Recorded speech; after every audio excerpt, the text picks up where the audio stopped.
Welcome to Rivers in the Wasteland. I'm your host, Amanda Williams, and today I'd like to introduce you to a fellow podcaster, Barbara Guillen, who had been with her husband for 20 years before finding out he had been an addict the entire time. She will take us on a journey today with her from heartache to full restoration. Let's get to it.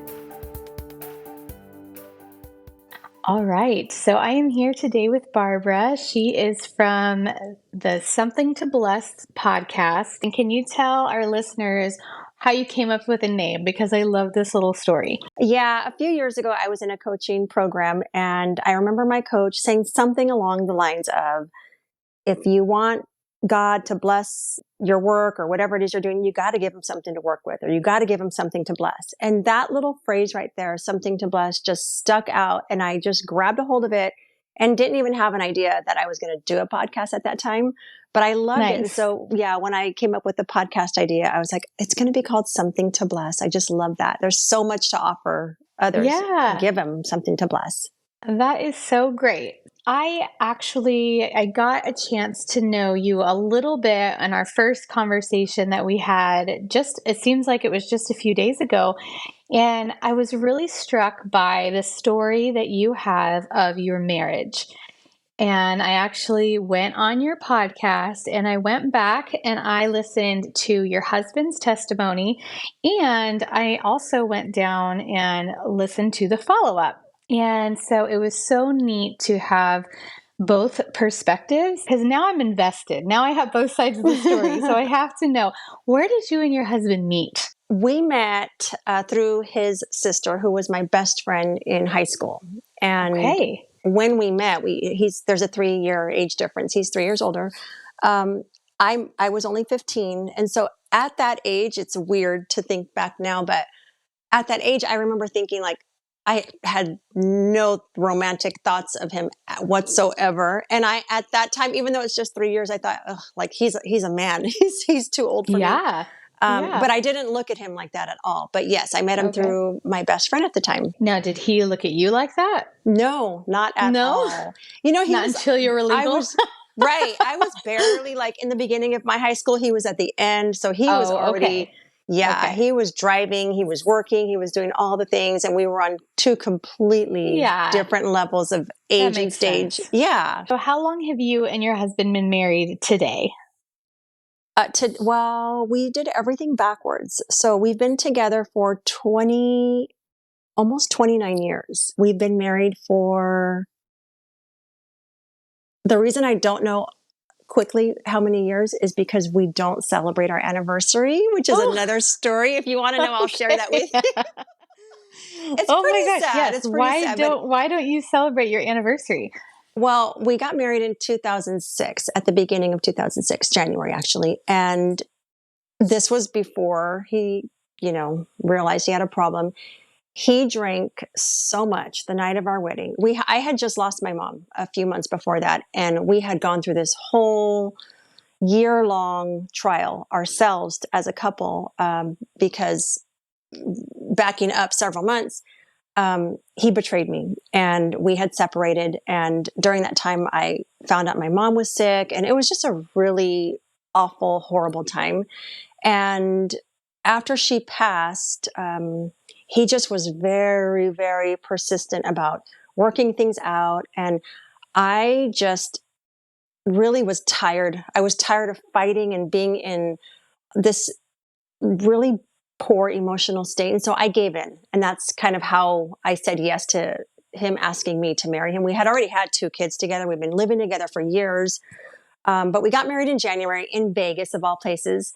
And because it was such a sensitive time, I have a lot of siblings. I think 6 of them showed up in Vegas for our wedding. And that night, he and everybody there, they just got completely drunk. And so at our wedding dinner, he couldn't even stay awake. He was literally falling asleep. So of course I was upset. And and then it was a really rough year after that. And so we did not celebrate the first anniversary just because I think I was still so bitter and resentful toward him. Yeah. And ever since then, it's like I've had this resentment. I don't have the resentment now it's more sad, like what a shame type of feeling that I have Yeah. about it. But yeah, we've been married since 2006. So I'm going to have to do the math. Well, maybe you can redeem that now that you are on the other side of a different, different stage in your marriage. You guys can reclaim that, redeem that, and celebrate in a different way. Yeah, I think we both are feeling that way too. So we will. Yeah. Yeah. Yeah. And you said you have two kids together We have or three. three? Okay. Yeah. Yeah. They're all spread out in age. So our oldest, Gabby, is 27, and actually she'll be 28 next month. So that's just Oh, crazy to say that out loud. And then Mia is 21, and Cruz, our youngest, is 14. So they're all great. 6 years apart. Yeah. Wow. And okay, so I know you have a beautiful testimony of God working out your marriage, but I was shocked to find out that at one point you filed for divorce. Mm. So, can you just take us back to the beginning and share your story of how things were when you first got married and kind of how things unfolded up into that? I think I remember in your episode, you talked about one summer where everything kind of came to a head. But start from the beginning for us and just kind of share with us the journey that you guys went on. Yeah. Well, it started, like I just mentioned, us getting married in 2006 after being together for so many years and having the two kids already. And there had been a lot of drinking. That was kind of a staple in our life, in our relationship. Him much more than me, but for us, that was just part of our life. I didn't even think twice about that. And we lived in Northern California at the time, and we had a third child later on in 2009. I was teaching there where we lived. He was an officer in the jails for 20 years. He got a medical retirement in 2015. And where we lived was not a lot to do. So we had vacationed to Southern California, and he and our middle daughter fell in love with the area that we vacationed at and started asking to move here. And I was just so attached to my hometown. Like, well, it wasn't my hometown, but where we lived, because that's where I had my family. And I still had a grandma that was like a second mom to me, and my dad. And they ended up passing, both of them, my dad in 2016 and my grandma in 2017. And once I lost her, I was just like, okay, we'll go ahead and leave now. And so it was hard to leave my job and family and friends, but we moved to Southern California. And my husband's also a Gulf War vet. So he had been having some issues, really minor, with his health, but he was addressing them. When we moved here in 2017, our oldest was already in college. So it was just the two kids with us. In the very beginning, it was perfect. It was happy. We were so grateful to be here so close to the beach and in this new place. But shortly after, over the next year or so, his health really started declining. I mean, he was just losing weight. He wasn't sleeping well. He was just experiencing all these different things. And my concern, of course, naturally was growing, like, oh my gosh, what is going on with him? Like, what can I do to help him and support him? And he had told me that it was a bunch of different things, that he had PTSD, that he was bipolar, that he had Crohn's disease, that he had all these different things. And so, I realize now sometimes when you're just so close to the situation, you can't really see red flags Yeah. for being red flags. Yeah. Well, you want to And believe the best in yeah, someone, especially your spouse. right. And I had really no reason to think anything else. I just didn't. But there was a time when he went to my brother-in-law's dad had passed away, and I don't remember why. It might been because of work, but I couldn't make it, and so he went alone. And I remember my sister calling me and saying something's not right with him. Like, she asked, is he doing drugs? And I'm like, no, why would you ask that? And she goes, I don't know. I just feel like there's something off with him. And so she was the first one to kind of pick up on something. And things just continued to get worse. And one time he went to our oldest, and she was about 5 hours from us. She had car issues. He went down to help her. He didn't come back for 5 or 6 days. It was supposed to be like an overnight, 1 day deal. And he kept making up excuses over the phone that didn't make any sense to me. Nothing was making sense. And so then, of course, I'm like, what in the world is happening? What's going on? This was so out of character.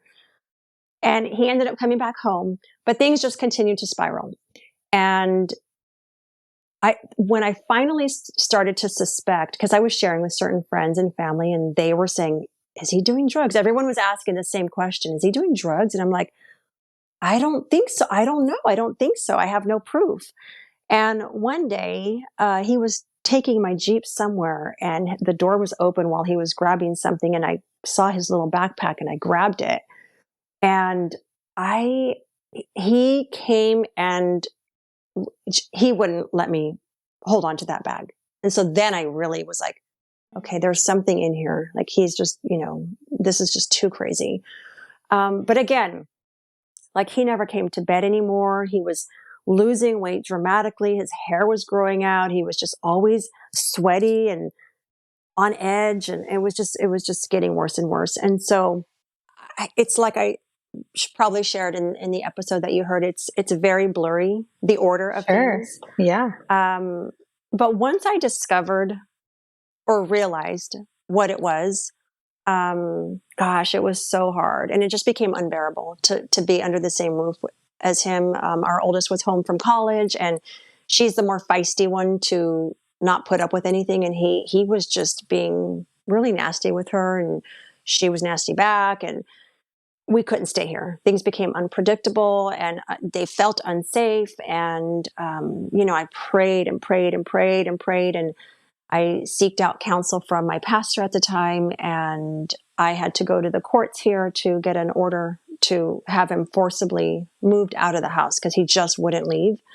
So I did that.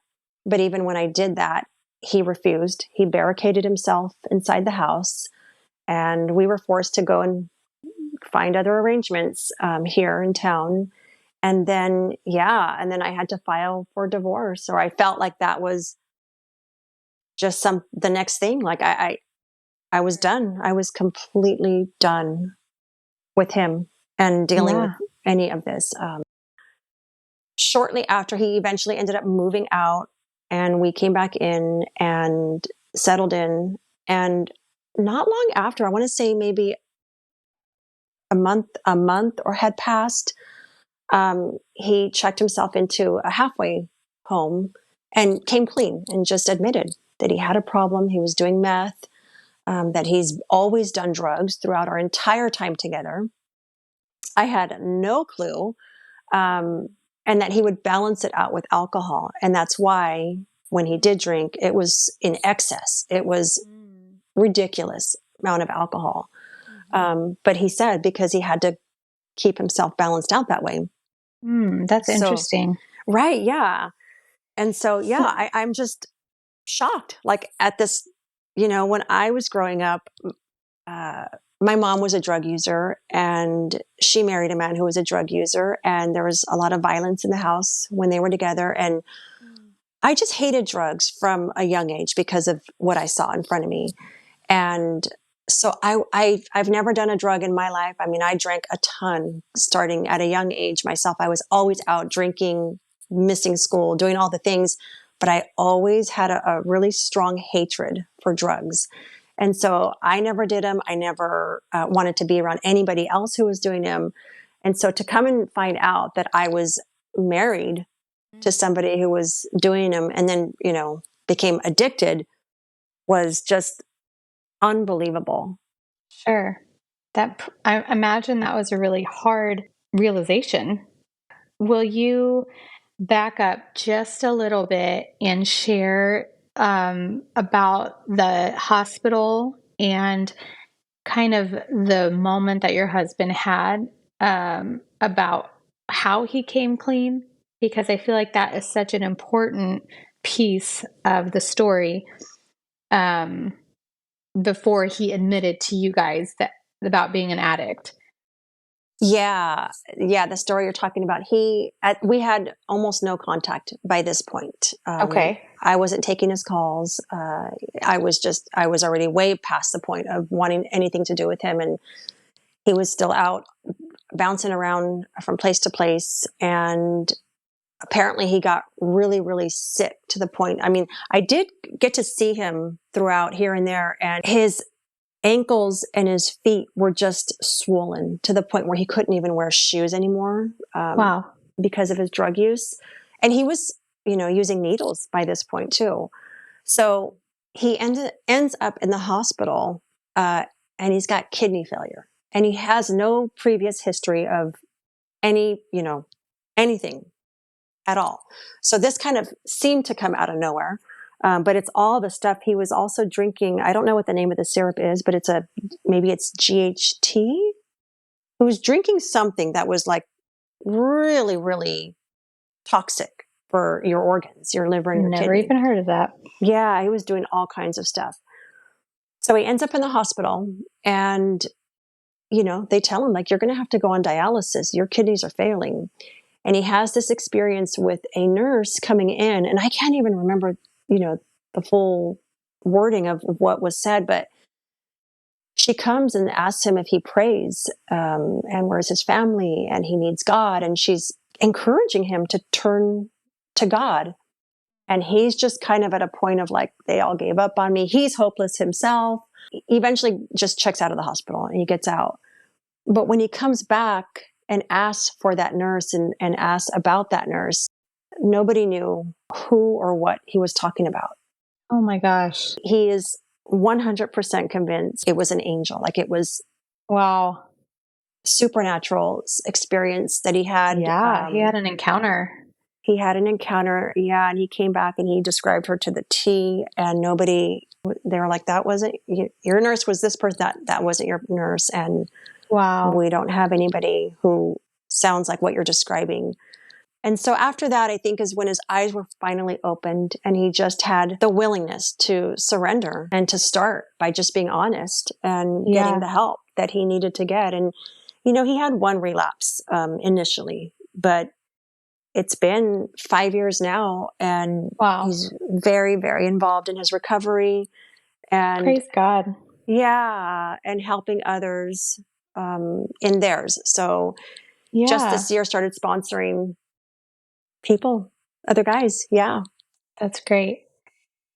Now, what was your reaction when he had that experience at the hospital and came clean? Was it hard for you to accept it and believe it? Or were you just like waiting with open arms? Like, what was that like for you? Um, it was mixed. It really hurt to see kind of like a shell of who he used to be. He just was so broken. And I was used to him being strong and Yeah. just, the provider, the protector of the home. And he just was so not that. He was everything but that. And, so it was a lot of mixed emotions. I still thought the marriage was completely over and dead. But of course, I loved him deeply, and I wanted to still help him and support him, and be there for him now that he was trying to get the help that he needed. But it took a while for me to emotionally reconnect. And even when I did, it was just still questioning myself. You mentioned on your follow up episode to his story that there was a time where you felt like you had to grieve your Mhm. husband and who you remembered him to be. Can you share a little bit about that emotion and what that was like? Because I feel like that is something very relatable for people who are dealing with a spouse who has addiction. Yeah, it's so hard. I know what grief feels like when you lose somebody, like when I lost my mom, and then I lost my dad, and I lost, and I've lost other people. So I know what that deep pain feels like of losing someone. And so there were a couple of times when he went MIA, like 2 weeks, and I had no clue where he was. And I was just trying to come to terms, like, how does this happen? Like, we were together, we had a family, we've been together for this long. We everything was normal and healthy and fine. And then now I have a husband. My children's father is missing, literally. Like, I had to file a missing persons report, and he's strung out on drugs. It was so deeply painful, especially at night. You know, when you go to sleep, that's always the hardest time, when you have something Sure. heavy going on. But that's what I felt like. Like, the man I knew, the man I was married to, was dead. And now there's this addicted person who's on the streets holding signs. I had found a sign in our garage. I forget what it said, but for him to ask for money or whatever. Wow. It was heartbreaking. And Sure. also, just having kids, thinking of their dad being in this predicament. It was just really heartbreaking. My heart broke for their sake, for Sure. them, for what Yeah. they had to now experience and see and take to bed themselves. Yeah. So Would yeah, you have that's ever thought, let's say 5 years before everything came to a head, if someone would have told you that same story, would you have ever thought that it was possible to live with someone for that long and not know something that big? no. But this is another thing, and this just popped up in my mind as why I was so blind, or why I couldn't see things that I should have been able to see. We've always had kind of separate lives. For all of his career, almost 20 years, he worked the night shift. Oh, wow. So I pretty much raised the girls on my own, because he worked all night long, and then he slept during the day, and he woke up, he ate, and he did it again.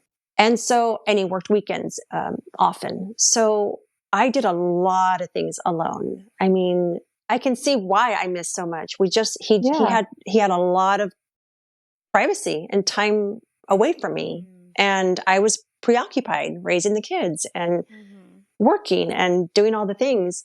Um, and yeah, and that applies even to going to church. I mean, in 2005, or maybe sooner, when I found out my mom was terminally ill, I was just so devastated. And then shortly after that is when my husband was unfaithful to me, and it was just like, oh, I didn't know what to do. And I shared it with a friend, and she invited me to church, and I went to the church, and I never looked back. And so I raised my kids up in the church and just continued growing all those years in Yeah. my faith.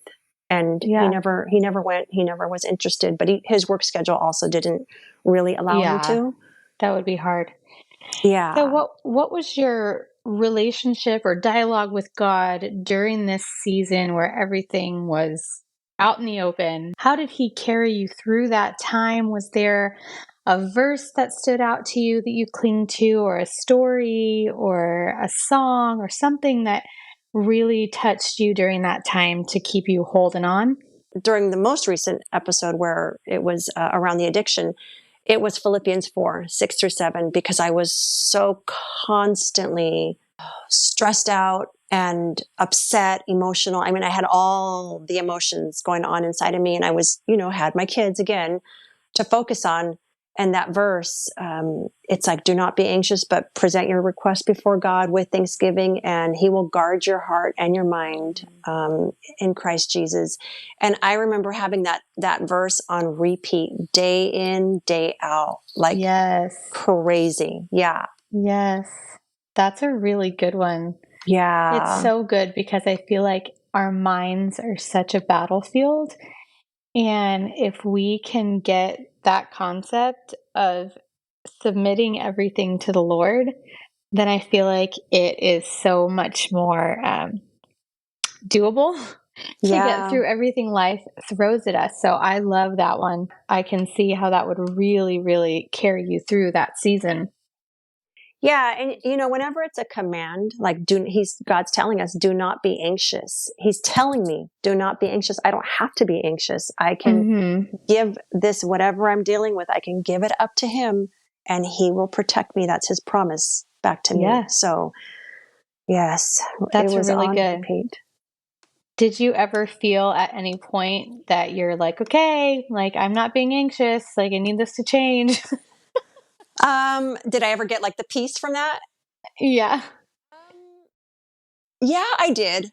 Yeah, I did. Eventually, after a while of so much just praying and releasing and surrender. And that's the other thing, is just constant surrender. Like, God, I give this to you. I can't do it. So here, take it. You know, there's so many verses in the Bible that tell us to also cast our anxieties, cast our cares. Yeah. Um, and so I just tried to do that. But yeah, eventually I did get to a place of peace. And when I filed for divorce, I that was probably the hardest thing I've ever done in my life, because that was like a death too. It's like Yeah. you have this whole life, you build this life with someone, um, and then that's it. Like, what? It was so big and heavy to me, but I felt like that was the right thing to do. So I did that, and I had to find a new sense of joy in my new beginning, my new chapter. Even though it didn't stay that way, but at that time, I felt like I did step into a new level of peace. Okay. So you had that experience, and then at what point did you feel like, okay, we're not gonna get divorced? And I'm assuming that was after he had that encounter and he decided he was gonna be clean and all of that. Well, at what time did you start feeling the hope that not only you could stay married, but it would be a God-centered marriage? I have a best friend who always just keeps it real and, shares whatever is on her heart. So she knew everything that was going on. And as it was like, as things happened, I was keeping her in the loop. And once I shared with her that he checked himself into a rehab home and was getting help, then she said, don't you think maybe you should pause on the divorce?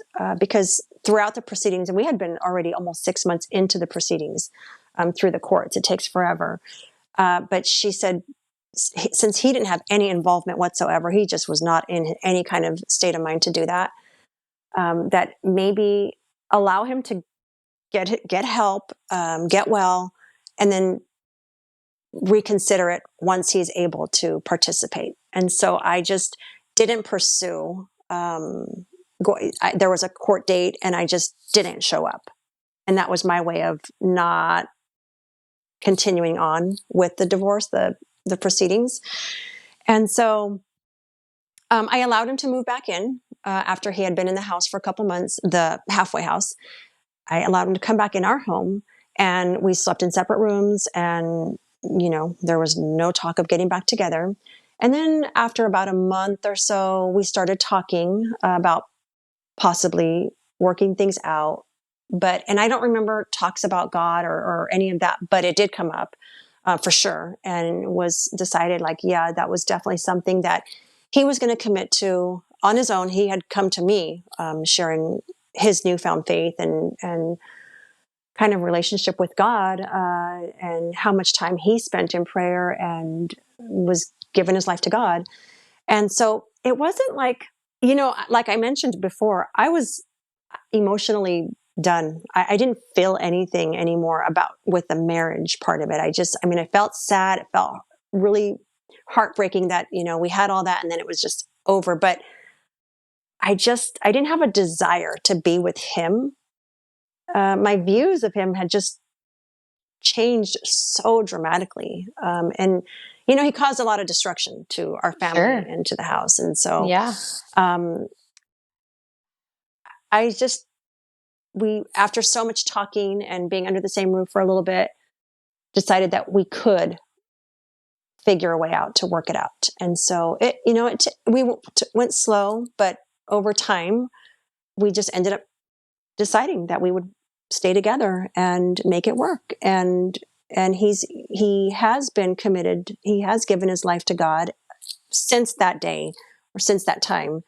And so it's authentic. It's not like he was just talking the talk. He has walked the walk. And now, so many years later, we're 5 years post all of that, but 20s, almost, 30 years into our relationship together, we're finally in a place of both serving and loving and honoring God. And that's amazing. That's remarkable just to have that drastic of a change, and really beautiful to be able to have a marriage that you have two people who are chasing after God, because I bet it feels different. Oh, it's nothing like, yeah, it's completely different than what we had always had. And I mean, I feel sad that our two older daughters didn't get to see it, didn't get to be in Mm, the same house sure. with us, but we can't go back. We have our Yeah. son who's still 14 and, or he's still young. And he, it's since he was, I'll say 9, has seen us serving and honoring God. And so I'm grateful for that. That's great. I was curious, now that you're on the other side of it, as a spouse of an addict, what wisdom would you have for another spouse who may still be in the middle of the season? I would probably just offer the thought that you're stronger than you think. God will step in and fill in where you can't or where you don't feel you can. You have more power and control than you think. I know that word can kind of have a negative connotation sometimes, but there are things in our control, like prayer. I covered my husband in prayer, and I believe in the power of prayer. Um, I went to support groups. I went to Naranon, and I only did that for about a month because I just felt like so strong in my faith, just with God, that that's what I really turn to and rely on. But those groups are amazing. But also that this type of situation is never about you. You're dealing with a sick person. Coming to a place of understanding that there's really nothing you can do to make them well or make them stop doing what they're doing. You can't use kids. You can't use yourself. Like, that is something that the sick person has to be willing to do. So I guess releasing yourself from any responsibility, just surrender everything to God ultimately. That's good, because he's in control. He is the one that's in control of all of it. And that surrender, I'm sure, is terrifying. I love that you share your story, and I'm so thankful for your story because it's going to give strength. And I'm sure it already has to people that have already heard it. But the more people who hear it, they will see how the Lord worked and restored, and it'll give people hope, because I know so many spouses, they love their spouse that's going through it. And I just think it's so powerful for them to see someone who has been able to weather the storm and come out on the other side, both loving the Lord. And I think that's just so powerful. And I just am so happy for you guys. I think it's Thank you. wonderful. And Thank I'm you. so glad that we got a chance to hear your story. I would encourage everyone to go check out Something to Bless podcast. In 2022 were the episodes where her husband, his name on there is listed as Juan, right? I know you said you call him Right. Carlos, but it's Juan. Yeah. On the episode, he walks in detail through his PTSD from the Gulf War, and even PTSD from being a corrections officer. He described a lot of Yeah. that, which was really interesting to me. And he talks a lot about mental health, and his story is something that is worth hearing. So if anybody gravitated to this episode, I would encourage you to go on to her podcast, Something to Bless, go back to 2022 and find those episodes. And then the last thing I wanted to make sure I let them all know, our listeners, is that you have a devotional, right? Oh, yeah. So she has a devotional and some affirmation cards that are all biblically based. Can you tell them where to find those? So barbaraguillen.com, you can find all the links there. It's probably Okay, the so I'll easiest get place. all the links and I'll put them in the show notes in case anybody wants to do a little shopping. So that's her story. I'm so thankful that you were with us today. I appreciate you sharing your heart. And I'm just so thankful that we got to know you a little better. Thank you, Amanda. It's so amazing to be here and to be able to share. So thanks for having me. And I'm so excited that we are connected too. Yeah, me too. Well, you have a good night. Thanks, Amanda. Bye. Bye bye. One of the most beautiful things about this story is that God loved these two so much that he couldn't possibly leave them alone. He saw where their lives were headed and he chose to intervene. He chose to send someone to be his hands and feet and meet her husband when he was near death in the hospital. He created a pathway for him in the desert. Thankfully, her husband said yes and turned things around, and the Lord was clearly working on Barbara's heart to prepare her for reconciliation, even if it was a slow process. Because they were committed to making the Lord a priority from then on, now they get to enjoy their Christ-centered second chance. If you've enjoyed this episode, please leave a review, and don't forget to subscribe so you can be notified of all upcoming episodes. Remember that, like in this story, God is at work making rivers in the wasteland. If he can do it for them, I know he can do it for you.